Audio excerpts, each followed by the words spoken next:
unang panahon, ang tattoo ay simbolo ng katapangan o ng mataas na estado sa lipunan. Sa panahon ngayon, nagpapatuloy ang tradisyong ito sa pamamagitan ng Pintados Festival ng Pasig, Iloilo.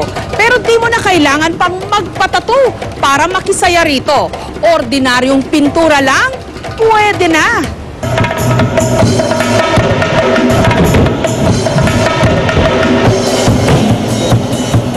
Viva! Viva! Pintados!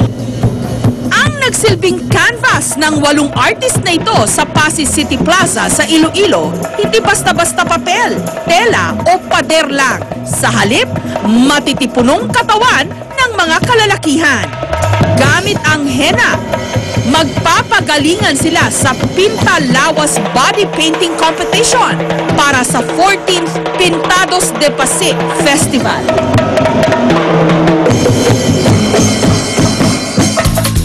Ang high school teacher na si Joseph, mabusising inaaral ang mga disenyong ilalapat niya sa katawan ng kanyang modelo. Makita mo yung simbolo ng isang lizard na nagpapakita na sumisimbolo ng wildlife.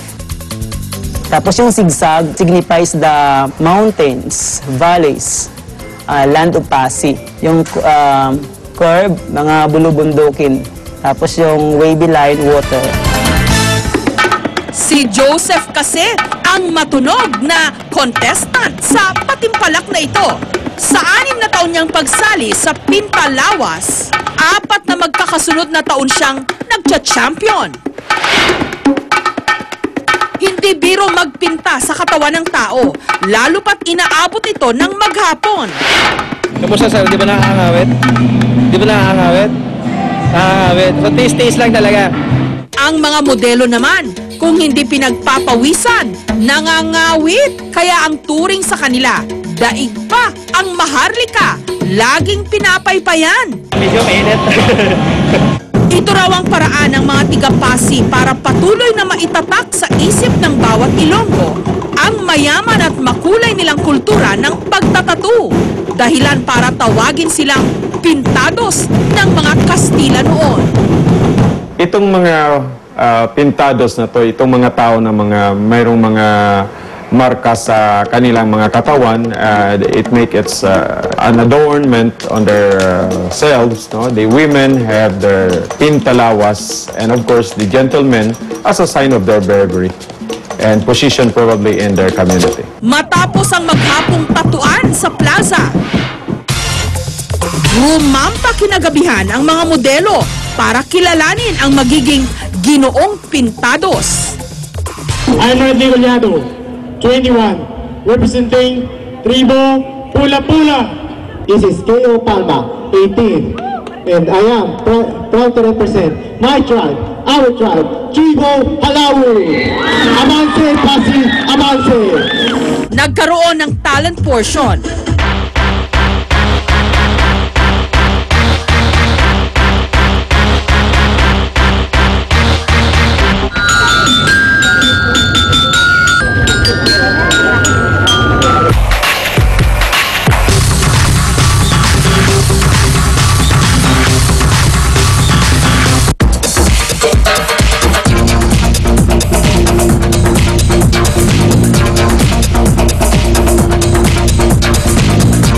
Pinaliwanag din ng bawat artist ang kanilang disenyo. Around his neck are the symbols that represent the heavenly bodies, the stars, the moon, and the sun. Gavel is the symbol of justice. Crocodile's tail can also be seen to give emphasis to the bravery of ancient warriors. Bago tuluyang lumalim ang gabi, inanunsyo ang mga nagsipagwagi. Contestant number 3. Ang nagkampiyon sa Pintalawas Competition sa ika-5 pagkakataon, nasungkit ni Joseph ang premyo. Another achievement as an artist kasi gusto ko, pangarap ko talaga makakolect ng trophies as an artist. Samantalang ang kinilalang Ginoong Pintados, Princess number 5. Congratulations! Woo! Masaya po kasi talagang pinaghirapan ko sa lahat ng simula sa talent, production number, silver lang hindi ko nakuha. Pero heto ang talaga namang nakakatuwa. Sa Pintados de Pasi Festival, hindi lang katawan ng mga kalalakihan ang pinipintahan, kundi pati na ang mga kalabaw. Ang artist na si Alexis, pipilitin ipagtanggol ang kanyang trono bilang kampyon sa Carabao Painting Competition. Katunayan, bumuo na si Alexis ng disenyo para sa ipambabato niyang kalabaw ng Barangay Batu. Yung culture ng mga tao sa barangay namin, pamilya, tapos yung mga ano nila, yung mga ikinabubuhay. Pero lahat yun nakabase sa tema. Yung mga black caduceus or black beans yung ginagamit namin. Pati nga pagdidisenyo ng karosang ikakabit sa kanilang pambatong kalabaw, sagot na rin ni Alexis. Gagamit daw siya ng mga katutubong materyales katulad ng mais, balat ng itlog, munggo at palay.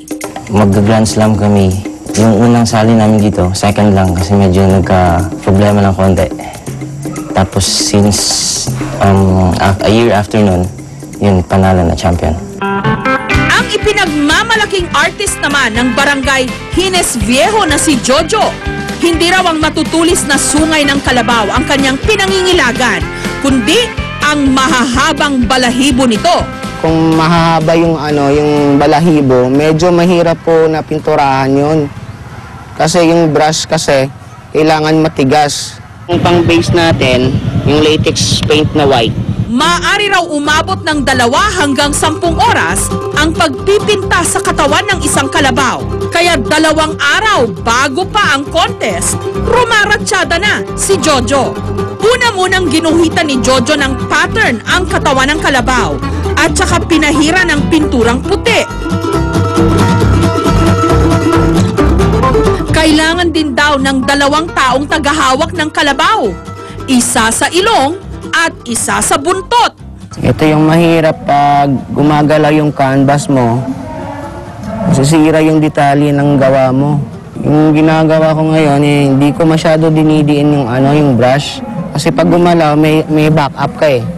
May tendency na ilalayo mo yung brush. Kapag nairita raw ang kalabaw habang pinipinturahan ang katawan nito, hindi raw ito mapapakali. Kaya kailangang maghabol ni Jojo. Gandang title nito, habulin mo yung canvas mo. Hanggang tuluyan ng sinumpong ang kalabaw at ayaw nang makisama. Kaya hinayaan muna ito ni Jojo na manginain. Pero matapos ang halos 1 oras, wala pa rin sa mood si kalakihan. Kaya tuluyan nang itinigil ang kanilang painting session. Wala na tayong magagawa kasi hindi na nagko-cooperate yung kalabaw eh. So siguro bukas na lang siguro to. Para namang may nakapinta ng swerte sa pambatong kalabaw ng Barangay Bakuranan na si Bokay. Natural kasing kulay puti ang balat nito. Mistisuhin si Bokay, alagang-alaga ni Tatay Ludovico. Mabait din daw kasi ito at hindi sumpungin. Bukay na lain na ng close sa iba kundi lumadaog bukay na. Kinabukasan, para mapabilis ang pagpipintura ni Jojo sa kanyang kalabaw, ginamitan niya na ito ng airbrush. Pero nung gamitin na ni Jojo ang airbrush, tila nagalit at lumakad palayo ang kalabaw. Tunog kasi yung airbrush na ginagamit natin, so palagay ko hindi siya sanay. So balik na lang tayo sa mano-mano na lang. Pero hindi nagtagal, natapos din niya sa wakas ang una niyang kliyente. Dahil nakapila na ang susunod.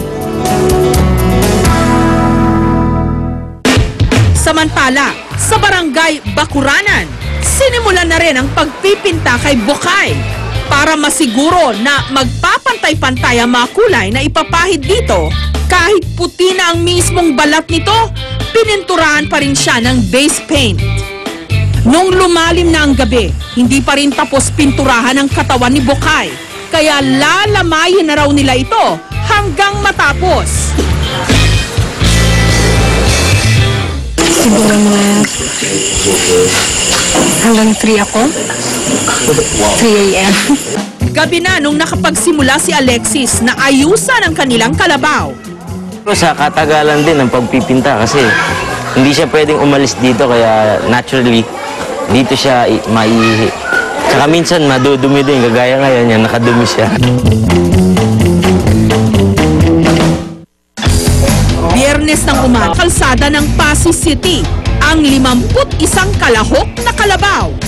Mistula silang mga artwork na naglalakad habang hila-hila ang nagagandahan nilang mga karosa.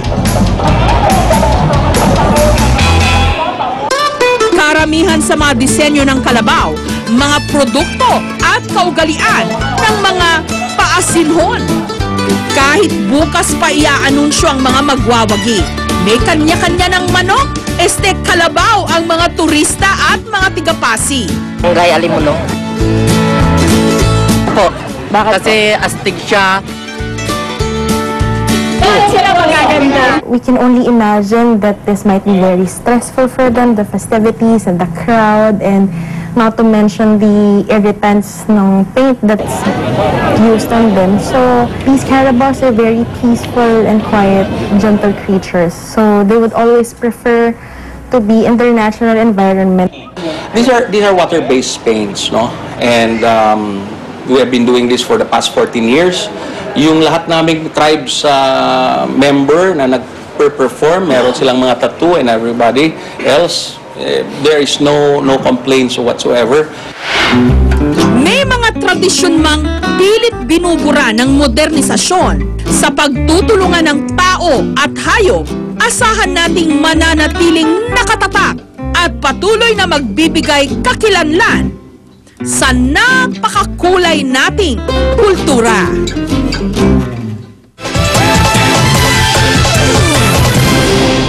Is na makakatas mula sa tubo.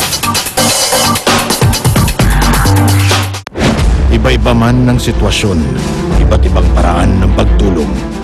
Iisa lang